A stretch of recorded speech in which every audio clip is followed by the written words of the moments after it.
Hello, everyone. Thanks so much for joining us. I'm Archit Seshadri. You're watching Gravitas, where we dig into the big story of the day and give you perspective on the issue. Tonight, we are discussing U.S. President-elect Donald Trump's most significant pick, James Mad Dog Mattis, as the Secretary of Defense, Trump's man at the Pentagon.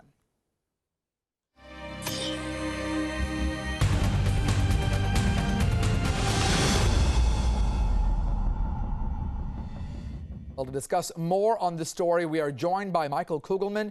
He is the Senior Associate for South Asia Program, as well as Glenn Carl. He's a former intelligence officer. Both of them are joining us tonight from Washington, D.C. Thank you so much for your perspective. We'll get to you in just a moment. But first, we've heard about Trump's rhetoric when it comes to banning Muslims, building a wall to stop illegal immigrants, and now this latest appointment.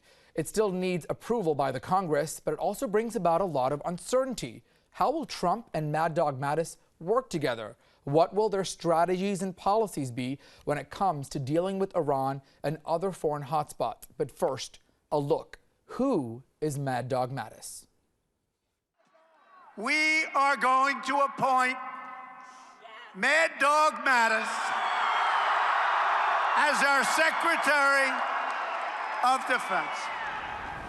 When Donald Trump made this announcement, not many were surprised. James Mattis is someone who's regarded as a hawk and has had a history of being a tough-speaking military commander. So, who is James Mattis? He joined the Marine Corps at the age of 19. Then, as a Major General, he played a key role in the Battle of Fallujah in 2004.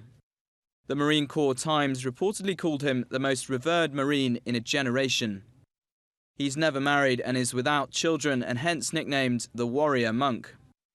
He's been known to shore up America's interests at all costs and is called Mad Dog for his plain speaking, often bordering on the undiplomatic and sensational. He's not too fond of Iran, Israel and Russia and is conciliatory about Pakistan. Mattis's appointment will require not just approval from the Senate, but also special legislation from both houses of Congress. That's to bypass a law requiring service members to wait 7 years before filling the role of Secretary of Defense or other senior posts traditionally held by a civilian. Bureau Report, WION. So again, who exactly is Mattis? We got a little bit of a preview from that story. We're going to break it down for you about the Secretary of Defense, a very crucial role, one of the most important ones when it comes to the White House. So let's define that role. What exactly does it entail? Well, the Secretary of Defense is the man in charge of the U.S. military. Now, it numbers more than 1.2 million men and women across many of the different entities. We're talking about the Army, the Navy, the Air Force, and of course, the Marine Corps. The Secretary of Defense also commands a budget of more than $500 billion and is responsible for all policy matters as regards to the U.S. military. There's also decisions that are involved, including deployment of U.S. personnel when it comes to the military and dealing with any kind of foreign threat. In that sense, his approval is crucial. In any case, it comes whether or not the country will go to war, just coming second after the U.S. president. So when it comes to Trump, why did he pick Mattis for this important role? And why was he a good candidate? Well, usually we know about the Republicans and Democrats. They're often bickering about policies, about different issues, especially when it comes to national security. But in this case, they're actually agreeing, at least for the most part, when it comes to Trump's pick of Defense Secretary. Let's take a look at why Mattis was chosen. James Mattis retired from the Marine Corps in 2013. The law requires him to have been retired for 7 years before taking up any government appointment. That means Congress would have to grant a waiver, which hasn't been done since 1950. Democrat Leon Panetta, a former defense secretary, says Mattis is worth it because lawmakers support his stand on NATO and recognizing threats from Russia. Trump has picked retired Army Lieutenant General Michael Flynn as his national security advisor. Flynn served under Mattis but is known to differ sharply on some key issues. Flynn will also require a congressional waiver as he retired in 2014. Bureau Report, WION.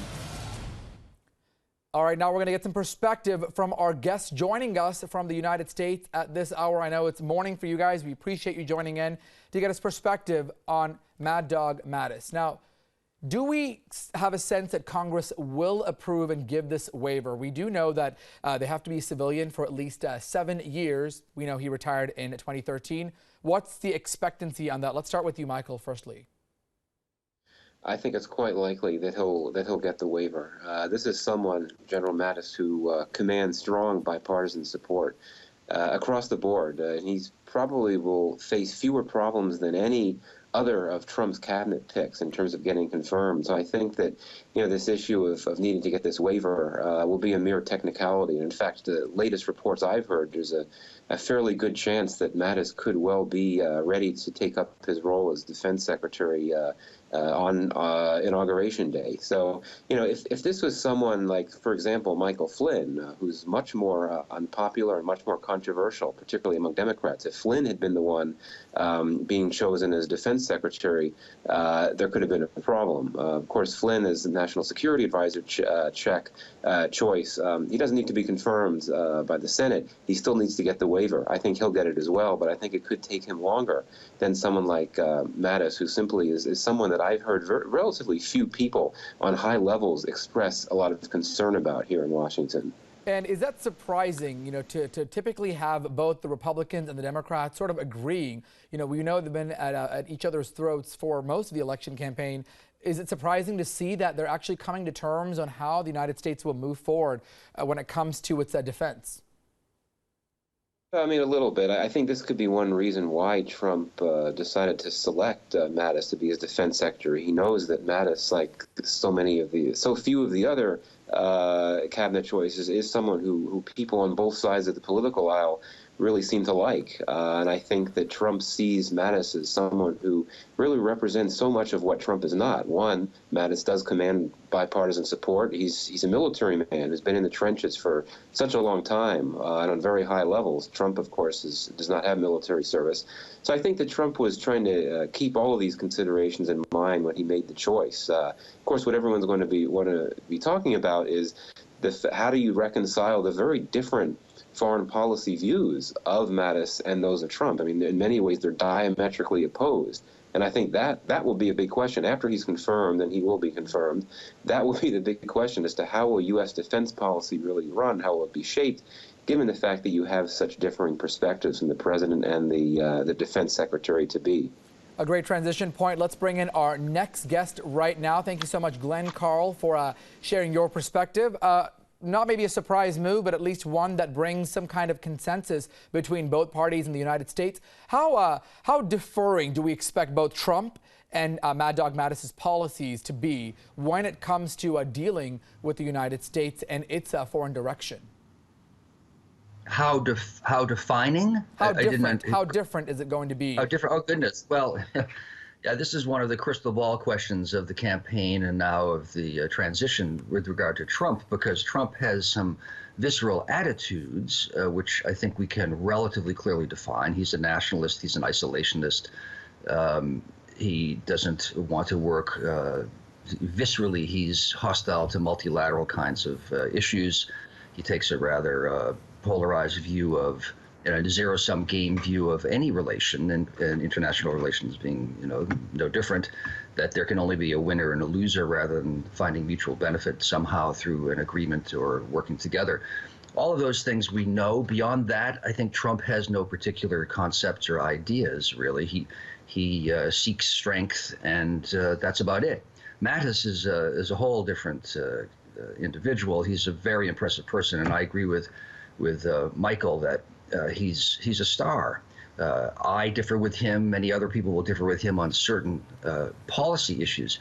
That's secondary. This is a very talented, competent, dedicated, and highly skilled, rational man. How his views play out with those of Trump, I expect, one can hope, and perhaps I'm naive, that since on specific policies Trump doesn't have particular views, that he can be swayed by a competent and strong individual. I think Mattis is possibly one of two good nominations by Trump, the rest being a bunch of charlatans and ideologues, or if even that, But Mattis is a true professional. When it also comes to dealing with, foreign policy, certainly with Iran and Russia, it seems like that's going to be the big discussion point, and how Trump and how Mattis will be able to work together. And, this position is a very important position. He's basically second in command of the military deployment after the president. How important is that going to be that they are certainly going to be united in that vision going forward? Well, I don't know if united is a word I would use, but at least they start from the same perspective of general hostility to things Iranian. Now, Mattis's view is the classic American foreign policy view, which has viewed the Middle East in part from the template of a Sunni-Shia divide and considers Iran an expansionist revolutionary state to be opposed. Trump, I don't think, could articulate what I just said, but he's hostile to Iran. He, in an inchoate way, embraces that perspective because that's sort of the strong position. For the last 8 years and more, there's been a debate ongoing and a shift under the Obama administration, frankly, from a de facto Sunni favorable position to one where we step back and without saying so, seem to find it to be relatively of indifference for the United States whether the Shia or the Sunni are ascendant in the Middle East, so long as there is stability. And the Iranians under the Obama administration have been viewed progressively as a potential source of greater stability in some ways. Mattis has not shared that view. He takes the more classic American perspective, which Trump, I think, in an inarticulate way, probably shares. So on that initial broad point, there may actually be agreement. We're going to come back and check in with you guys in just a moment. But speaking of foreign hotspots, let's continue the conversation. Mattis has his own thoughts when it comes to various hotspots around the globe that involve the United States directly or in some cases indirectly. Now, on some issues, his stand is quite different from that of Donald Trump. Here's the story. James Mad Dog Mattis has a mind of his own when it comes to US involvement in various parts of the world. Mattis has been critical of the nuclear deal that the Obama administration struck with Iran. Mattis says, "The Iranian regime, in my mind, is the single most enduring threat to stability and peace in the Middle East." On Russia, Mattis thinks that Vladimir Putin has unleashed forces that he will not be able to control later. He says, "I would just say that as you look at the Russia situation, I think it is much more severe and much more serious than we have acknowledged. Amongst world threats in the near term, I think the most dangerous might be Russia." Mattis is keen to engage Pakistan. Even at the height of the crisis, when a CIA operative shot and killed suspected ISI men in Pakistan, Mattis took damage control measures and told the Senate Armed Service House that, "We recognize that Pakistan's long-standing tensions with India are an important part of Pakistan's strategic decision-making calculus and military force posture." Euro Report, WION. Well, let's bring our guests back in to get perspective on this when it comes to dealing with foreign policy. Let's start with you first, Glenn. We heard about the different stances that they have when it comes to Russia, for example. Trump's view with Russia, certainly different than Mattis. What are we going to expect when it comes to dealing with Putin and how that is going to go when it comes to that relationship? Well, I wish anybody could answer that question. I mean, this is one of the significant initial issues to play out and of great importance for the United States and, frankly, internationally. Mattis's views are a mainstream American foreign policy perspective with regard to Russia, and view, in particular, recent Russian actions as hostile acts and as seeking the destabilization of NATO, the breakup of the EU, the withdrawal of the United States from influence along its borders, and so on and so forth, all of which Mattis opposes. Trump, again, I don't think has articulate views, except of tremendous concern, it should be, to all Americans, are the multiple concordant reports from varied sources, intelligence, counterintelligence, foreign intelligence relationships, diplomatic reporting, of these disturbing associations of Trump himself and the Trump campaign with Russian intelligence. And even if that is not substantiated, of something that is more easily substantiated, of Russian intelligence interference in the American electoral process for the benefit of Donald Trump. And then we see Trump's continued nonsensical comments in defense of Russian actions and dismissing the collective assessment, at least concerns, of 17 intelligence agencies in the foreign policy establishment. So Mattis's views are not those, and how that plays out is hard to imagine. One can hope that Mattis, as the professional adult, would win the arguments, but this is of great concern. It's a waiting game to see how that direction will continue. Let's bring Michael back into the conversation. Michael, what about from an Asia or South Asian perspective? What can we expect with Mattis, assuming that he will get that waiver from Congress? And, how will that be going forward with his direction?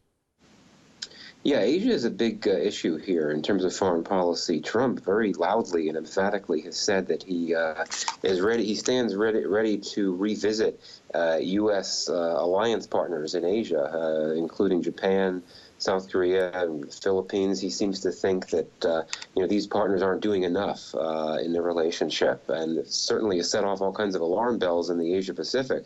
My own sense is that Mattis would not agree with Trump that it's time to lighten the U.S. footprint in Asia, simply because of what that could mean in terms of implications for China and its ability to have even more space than it already has to engage in increasingly provocative moves in the South China Sea and beyond. Another key flashpoint to be looking at in the Asia context, if you could consider it Asia in this context, is Afghanistan. Mattis, of course, served in Afghanistan, and I imagine that he would not be the type of defense secretary that would want to call for a hasty withdrawal from Afghanistan. Trump has been very vague on what he wants to do about Afghanistan, though he suggested that he supports the Obama administration's drawdown policy, which now calls for a bit under 10,000 U.S. troops to be staying there.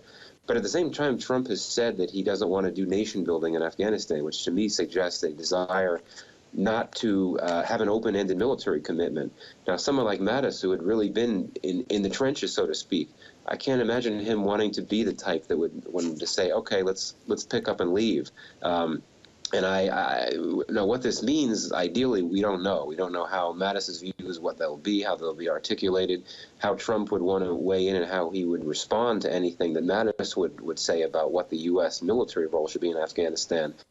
But I think that there is an interesting disconnect and an interesting tension point here between Trump's apparent unwillingness to have an open-ended military presence in Afghanistan, right, and Mattis having been there for a very long time. So it should be interesting to see how that plays out. Well, let's continue the conversation and bring you some perspective on Mad Dog Mattis. He's not known for nothing. He's known for getting into the trenches, leading his troops by actually getting out there with his troops, leading from the front. He's also not known for being diplomatic in any of his speeches. Mattis says, quote, "It's a hell of a lot of fun to shoot." He's also been accused by the Obama administration for inking a nuclear deal with Iran. The Obama administration, later on removing Mattis because of some of the clashes on their views when it comes to Iran. Mattis has also said it was a mistake for a U.S. president to deride many of the close allies as, quote, freeloaders, because they didn't spend more money on their own defense. Now, in this next story, we show you some of the statements that Mattis has made. Take a listen. Actually, it's a lot of fun to fight them. It's a hell of a hoot. It's fun to shoot some people. I'll be right up on you. I like brawling. And here's Mattis on leadership. There is no way to separate out the leadership traits, because if you prioritize one over the others, then you actually become a weaker leader. You've got to look at all of them and how they come together. His other statements have been less diplomatic, but reportedly inspirational for his Marines. Here are some controversial remarks. Be polite, be professional, but have a plan to kill everybody you meet. General Mattis gave this piece of advice to Marines in Iraq, as quoted in Fiasco, the American Military Adventure in Iraq. There are some people who think you have to hate them in order to shoot them. I don't think you do. It's just business. There's nothing better than getting shot at and missed. It's really great. You go into Afghanistan, you got guys who slap women around for 5 years because they didn't wear a veil. You know, guys like that ain't got no manhood left anyway. So it's a hell of a lot of fun to shoot them. Actually, it's quite fun to fight them, you know. It's a hell of a hoot. It's fun to shoot some people. Bureau reports, WION. Let's bring our guests back in. Just some of the quotes that we've heard from James Mattis, Mad Dog Mattis. Let's start with you again, Glenn, bringing you into the conversation. How does Mattis compare to previous defense secretaries? Can we draw any kind of comparisons? We certainly do know that he is the first one that since 1950 that'll get that waiver, hopefully, from Congress. But can we draw any kind of parallels from previous people that have held that position? Parallels, I'm not sure. I mean, there's always an issue about having a uniformed career individual, a soldier, in a position of a civilian cabinet position. That's true in the intelligence community where I spent my career, and even is true with regard to the Defense Department. As a general principle, most people, I think, or most experts would find it preferable to have a civilian in charge of services. There are different perspectives that they take rather than someone shaped by the military.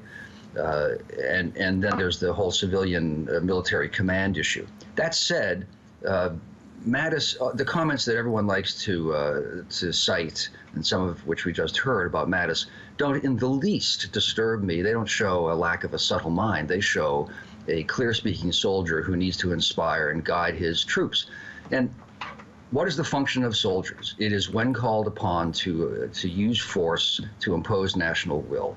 That's simply it. Let me give one historical example as to why I don't think we need to be concerned about that as his comments as an indicator of lack of subtle thought or of concern. For 240 years, the United States and France have praised one another as great friends because France helped America win its independence. Yes, that is true. It wasn't because they were our friends. They helped us because they were trying to cut Great Britain down a notch and create problems for them and reestablish themselves in North America, all of which is fine. That is national interest. But we have to spend 240 years saying the bromides about the ideals. Mattis, as a soldier, did not. When he needs to, he's not from what I have heard, I don't know him personally, a crude man in the least. And I'm not concerned that particularly that he'd be a uniform person given his experience and his rational, informed approach to significant issues. And Michael, let's get your perspective on this as well. When it comes to a Carter versus Mattis, is it going to be a complete 180? Are we going to see something very different? Glenn here. I think that we shouldn't confuse these sort of gung-ho soldier kind of proclamations with expectations of actual policy. I also don't know Mattis personally, but I have also heard that he is quite soft-spoken. And when he's in battle, he actually is a very calm general under fire. He's not someone that's going to shoot from the hip, so to speak. And I think that there's no reason to think that this rhetoric is going to translate into something bellicose or aggressive. I mean, certainly we are in a season. We live in an era of political incorrectness, and when you hear a lot of wacky-sounding quotations come to the fore that may not have been there a few years back. But I also don't think that we really need to worry. I mean, what I would say here is if we want to be concerned about anything, and I don't even know if concern is the right word, but the issue to bring attention to here is that Mattis, if he's confirmed, he would essentially be the third recent general to be holding a top cabinet position or a top position in the Trump administration. I mean, right. We're going to have former generals running defense policy, national security policy from the White House in the form of Michael Flynn, and also homeland security policy if General Kelly is confirmed. And given how sacrosanct the notion of civilian control over the military is in this country, to me raises some interesting, possibly troubling questions. But the broader point here, I don't think we need to worry about some of these more controversial comments, quotes attributed to Mattis. A lot of this is just him being in the heat of battle, expressing a particular perspective that would not necessarily translate to whatever he would be doing as a civilian. Well, that makes it for a great transition to our last story that we're going to present on this topic. The American ship of state under Donald Trump is conflicted with confusion, especially with their own allies. Now, if Trump wants to tear up the Iran nuclear deal, his defense secretary sees value in it, but there's also Trump's national security advisor ringing some alarm bells, especially in the Muslim world. Here's the next story. U.S. President-elect Donald Trump has the world on edge with what seem like off-the-cuff remarks about a range of issues, including on Iran. My number one priority is to dismantle the disastrous deal with Iran. His breezy remarks on Pakistan and Nawaz Sharif are now history, but sometime in April, he expressed a contrary view. This time, he said India should help out the United States on Pakistan. Contrast that with General James Mattis, his choice of Secretary of Defense, whose lines of communication with the top Pakistani leadership in 2011 averted the embarrassment of a CIA agent killing 2 Pakistanis in Lahore.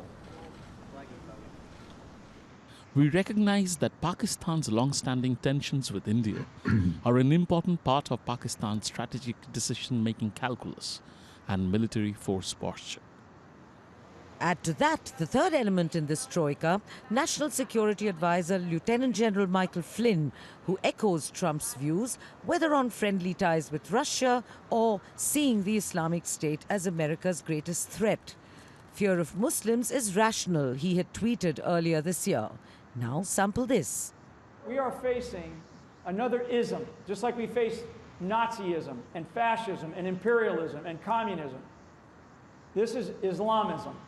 And it is a vicious cancer inside the body of 1.7 billion people on this planet. And it has to be excised.